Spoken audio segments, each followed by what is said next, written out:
राधे राधे दोस्तों। हमारी आज की कहानी है गरीब भाई और अमीर भाई। जगदीशपुर गांव में दो भाई रहा करते थे। एक भाई खूब अमीर होता और एक भाई बहुत गरीब होता है।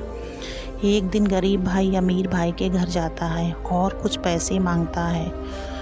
तो अमीर भाई कहता है, मैंने कोई अपार धन जमा करके तो रखा है नहीं कि कोई भी आकर मांगेगा और मैं दे दूंगा।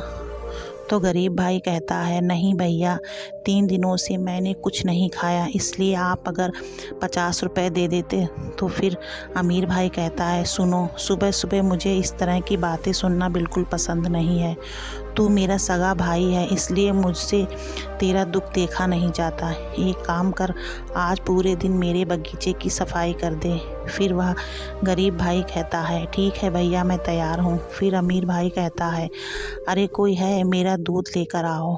फिर उनका एक नौकर दूध लेकर आता है और अपने भाई को कहता है, तो ठीक है, जाओ काम पर लग जाओ। और अपने नौकर से कहता है, इन्हें कुदाल और फावड़ा दे दे। गरीब भाई बड़ी मेहनत करके कड़ी धूप में पूरे बगीचे की सफाई करता है और पेड़ पौधों की अच्छी से क्यारियाँ बनाता है। और शाम हो जाती है। तब गरीब भाई अमीर भाई के पास जाता है अपने मेहनत की मजदूरी लेने के लिए। तो अमीर भाई कहता है, हाँ, बहुत अच्छा काम किया है तूने। और अपने नौकर को आवाज़ लगाता है, ये इसकी मजदूरी लेकर आओ। तो नौकर 4 रोटी और थोड़ी सी सब्जी लाता है और वह रख देता है। फिर अमीर भाई कहता है, यह लो तुम्हारे पूरे दिन की कमाई। तो गरीब भाई कहता है, सिर्फ 4 रोटी? तो अमीर भाई कहता है, आटा खरीदना नहीं पड़ा, जलाने का खर्चा बच गया और मेहनत भी नहीं करनी पड़ी, और क्या चाहिए? तो गरीब भाई कहता है, हाँ वही तो, और क्या चाहिए मुझे? फिर अमीर भाई और कहता है, सुन, कल मेरा जन्मदिन है, तू और तेरी बीवी घर पर खाना खाने आना और लोगों की थोड़ी मदद भी कर देना। तो गरीब भाई कहता है, ज़रूर आऊँगा भैया, जन्मदिन में भाई ना आए ऐसा हो सकता है क्या? ज़रूर आऊँगा। अब मैं चला। 4 रोटी लेकर घर पहुँचा तो उसकी बीवी कहती है, क्यों जी, आपने सारा दिन मेहनत किया और भैया ने सिर्फ 4 ही रोटी दी है? फिर गरीब भाई कहता है, भैया ने परिश्रम की जितनी कमाई समझी उतनी ही दी मुझे, और इसे खाकर पानी पी लेते हैं, ना हमारा पेट भर जाएगा। तो उसकी बीवी कहती है, और कल क्या होगा? तो वह कहता है, अरे हाँ, कल तो निमंत्रण है ना, अच्छा खाना मिलेगा, बहुत सारा खाना खाएंगे। फिर उसकी बीवी पूछती है, कल निमंत्रण कहाँ है, या तो बताइए। वह कहता है, कल भैया का जन्मदिन है, उन्होंने खुद हम दोनों को बुलाया है। तो उसकी बीवी कहती है, क्या कह रहे हैं, भैया ने हमें बुलाया है? तो वह कहता है, आखिर में मैं उनका छोटा भाई जो हूँ, बस थोड़ा काम में हाथ बटाना होगा, अब मुझे थोड़ा काम करना ही होगा ना। तो उसकी बीवी कहती है, भैया का जन्मदिन है, पर हम खाली कैसे जाएंगे? वह कहता है, पर बड़े भैया बड़े आदमी हैं, भैया को देने के लिए तो हमारे पास कुछ भी नहीं है। तो उसकी बीवी कहती है, फिर भी हमें कुछ तो लेकर जाना ही पड़ेगा। तो वह कहता है, अच्छा, माँ के साथ मेरे और मेरे भैया की एक तस्वीर थी ना बक्से में, वह रखी है। तो उसकी पत्नी कहती है, हाँ है। तो फिर वह कहता है, उसी तस्वीर को कल कागज़ में मोड़ कर ले जाऊंगा। फिर उसकी पत्नी बक्से में से वह तस्वीर लाकर उसको देती है। अगले दिन वह और उसकी पत्नी अपने भैया के जन्मदिन में पार्टी में जाते हैं। वहाँ पहुँचते ही उसकी पत्नी कहती है, जाइए, जाकर तस्वीर दे दीजिए। अपने भाई के पास पहुंचकर कहता है, यह लीजिए भैया, आपका तोहफा, माँ के साथ आपकी तस्वीर और मेरे बचपन की तस्वीर लेते हुए उसका अमीर भाई कहता है, ओहो, तू तो इतनी देर से आया, जाकर अब मदद कर। अपने नौकरों से कहता है, रामू सुन, जा, इनको काम समझा देना। उसके नौकर ने गरीब भाई को जूठे बर्तन उठाने के लिए कहा और उसकी पत्नी को जूठे बर्तन साफ करने के लिए कहा। दोनों ने पूरे पार्टी में, उसने जूठे बर्तन उठाया और उसकी पत्नी ने जूठे बर्तन मांजे। सब लोग खाना खाकर चले गए। उसके बाद उन दोनों का खाना खाने का नंबर लगा। वह भी बहुत कम, थोड़ा सा चावल मिला और थोड़ी सी सब्जी। इस पर उसके अमीर भाई ने कहा, अब पूछना मत, गेस्ट कुछ ज़्यादा ही आ गए थे, इसके लिए खाना ही ख़त्म हो गया। तुम तो घर के ही सदस्य हो ना, इसलिए जो बचा है उसे खाने में कौन सी शर्म। खा खा कर पेट भर कर खा। फिर बेचारा कुछ ना कहते हुए कहा हाँ, फिर जो था उसे खाकर वह घर की ओर जाने लगा। तो रास्ते में कहता है, चलो अब एक ही गाना ही गा लेता हूँ। तो वह उसकी पत्नी कहती है, खाली पेट में गाना। तो वह कहता है, आज भैया का जन्मदिन है, मैं गाना नहीं गाऊंगा तो कौन गाएगा। उसकी पत्नी कहती है, खाली पेट गाना गाने की मेरी कोई इच्छा नहीं है, आपके भैया का जन्मदिन है, आप गाइए। फिर वह गाना गाने लगता है। भैया तेरा जन्मदिन आए हर साल, जैसे ही वह गाना गाता है उसके पीछे पीछे कोई और गाना गाने लगता है। भैया तेरा जन्मदिन आए हर साल। तो वह अपनी पत्नी से पूछता है, अरे यह तुमने गाया है क्या। तो उसकी पत्नी कहती है, नहीं मैंने तो नहीं गाया। तो वह कहता है, तो फिर मेरे साथ किसने गाया। उसकी पत्नी थोड़ा आगे चली जाती है और वह वहीं रुक जाता है। तभी उसी के अंदर से एक व्यक्ति निकलता है जो फटा पुराना कपड़ा पहना होता है और बहुत कमज़ोर अवस्था में होता है। फिर उससे पूछता है, क्या तुमने गाया है। वह कमज़ोर व्यक्ति कहता है, हाँ मैंने गाया है। फिर वह गरीब भाई पूछता है, पर क्यों, और तुम मेरे साथ क्यों चल रहे हो, बोलो। तो वह कमज़ोर व्यक्ति कहता है, मैं तुम्हारे साथ क्यों चलूँगा, मैं तो तुम्हारे भीतर ही हूँ। फिर गरीब भाई कहता है, क्या मतलब, कौन हो तुम। तो वह कमज़ोर व्यक्ति कहता है, अब आओ, तुम्हारी भूख, तुम्हारी दरिद्रता, तुम्हारा कष्ट, तुम्हारी भूख। तो गरीब भाई कहता है, अरे भाई तुम क्या चाहते हो। तो वह कमज़ोर व्यक्ति कहता है, कुछ भी नहीं, जैसे मैं तुम्हारे साथ था वैसे ही हमेशा तुम्हारे साथ रहना चाहता हूँ। गरीब भाई कहता है, मुझे छोड़कर किसी और के पास चले जाओ ना।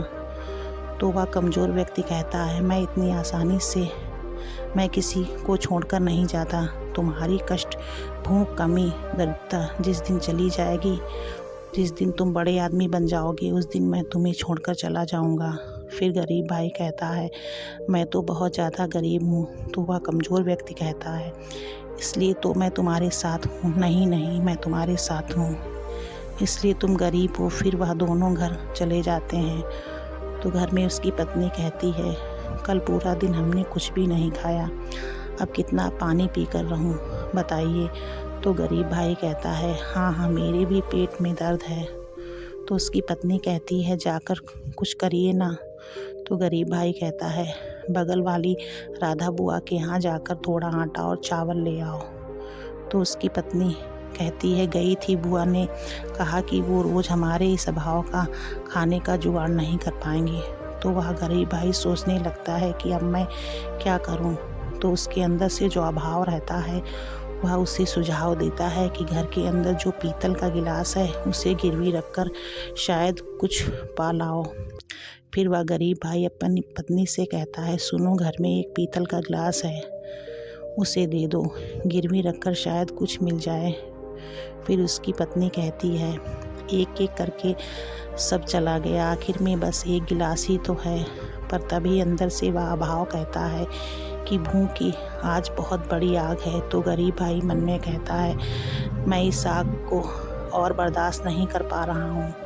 फिर गरीब भाई अपनी पत्नी से कहता है, उसे दे दो। फिर वह बाजार जाकर उस गिलास को गिरवी रख देता है और उसे 300 रुपये मिलते हैं और कहता है, आज कल परसों तक तो चल ही जाएगा।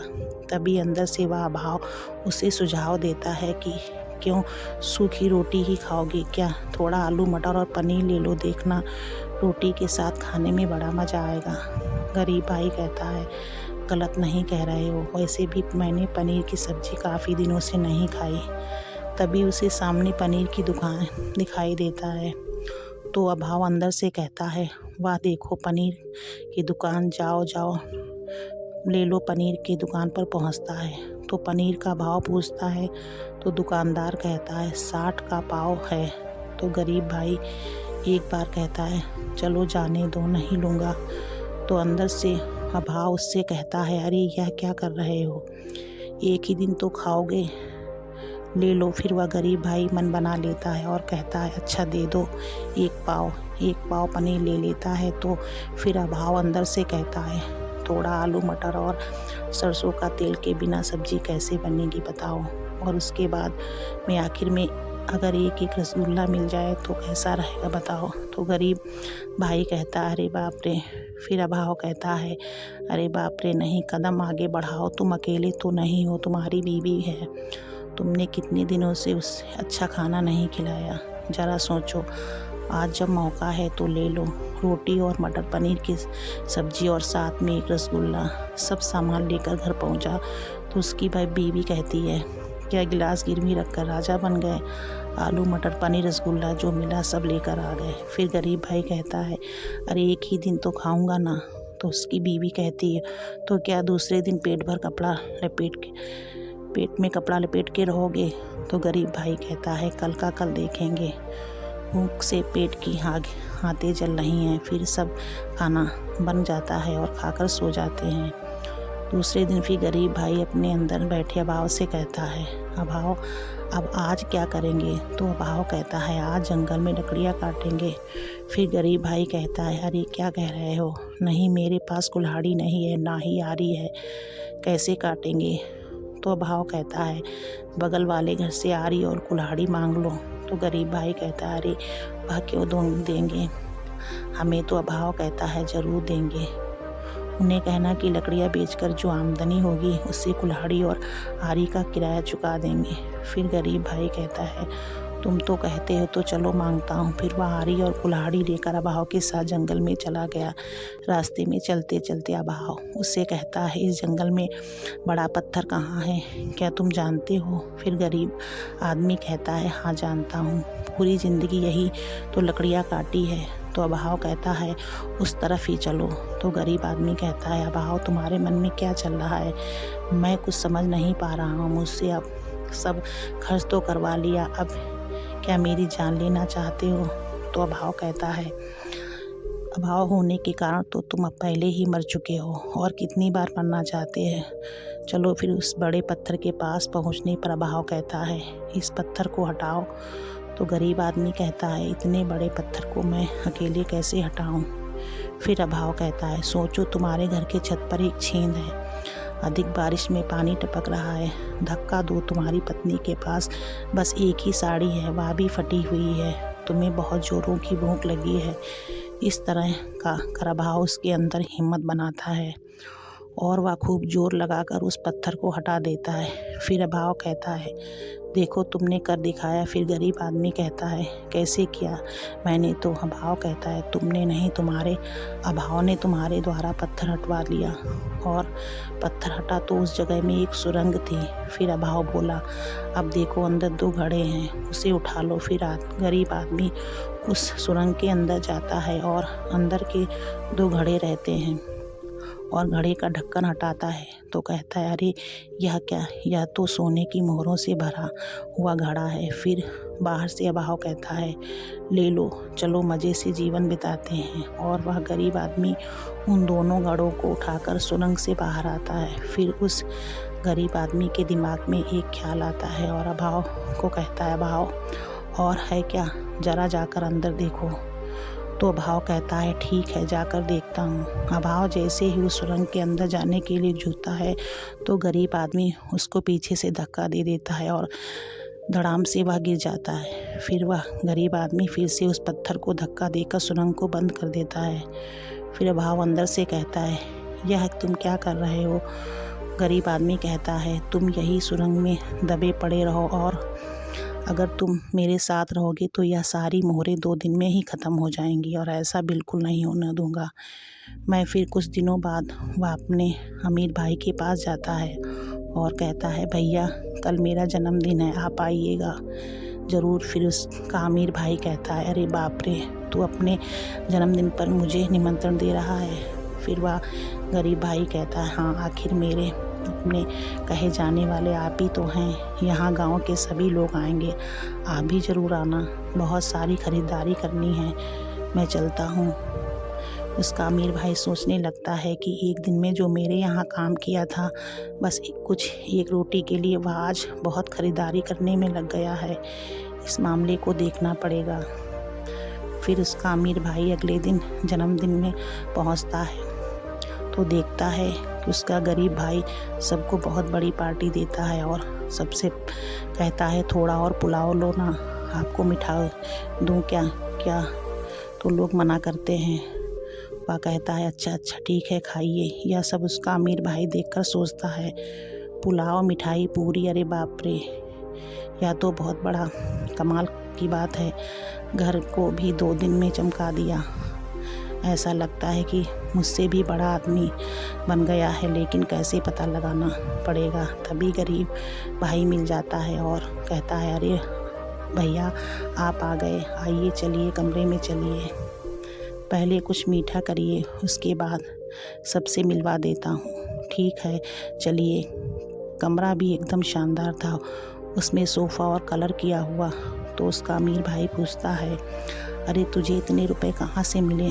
तो गरीब भाई कहता है यह तो बहुत लंबी कहानी है भैया। फिर अमीर भाई कहता है हम तो सगे भाई हैं, मुझे नहीं बताएगा तो किसे बताएगा। तो वह कहता है हाँ हाँ तो सुनो। फिर वह गरीब भाई अमीर भाई को सारी कहानी सुनाता है कि अभाव ने कैसे मुझे उस बड़े पत्थर के पास ले गया और मैं वहाँ से 2 घड़े सोने की मोहरें लेकर आया और अभाव को उसी सुरंग में बंद करके आ गया।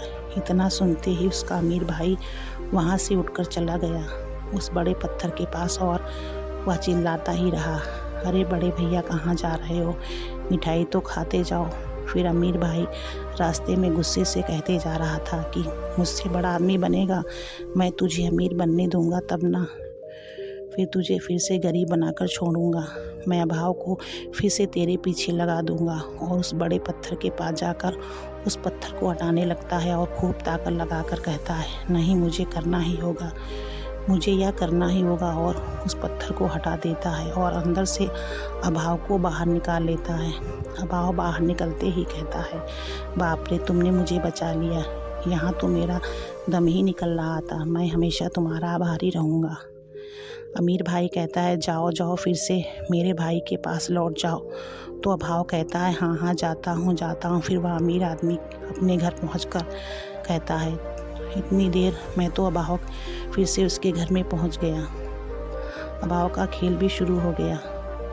इतना कहते ही पीछे मुड़कर देखता है तो अभाव उसके घर के पलंग पर ही लेटा रहता है। तो अमीर भाई आदमी कहता है क्या हुआ भाई के घर का रास्ता भूल गए क्या, चलो चलो तुम्हें दिखाकर आता हूँ। तो अभाव कहता है तुम्हारा भाई तो बहुत बुरा इंसान है, मुझे सुरंग में बंदी बनाकर चला गया था, इसके बाद अब मेरा उससे कोई संबंध नहीं है। तुम अच्छे इंसान हो, दोस्ती करने के लायक हो, मुझे मुक्त भी किया है, इसलिए मैंने तय किया है कि बाकी की ज़िंदगी अब तुम्हारे साथ ही रहूँगा। इतना कहते ही उसके घर के अंदर रखे अनाज के गोदाम में आग लग जाती है और सभी मज़दूर भागने लगते हैं और उसके बर्बादी का समय चालू हो जाता है। दोस्तों आपको कहानी अच्छी लगी हो तो लाइक कीजिए और अपने दोस्तों में शेयर कीजिए।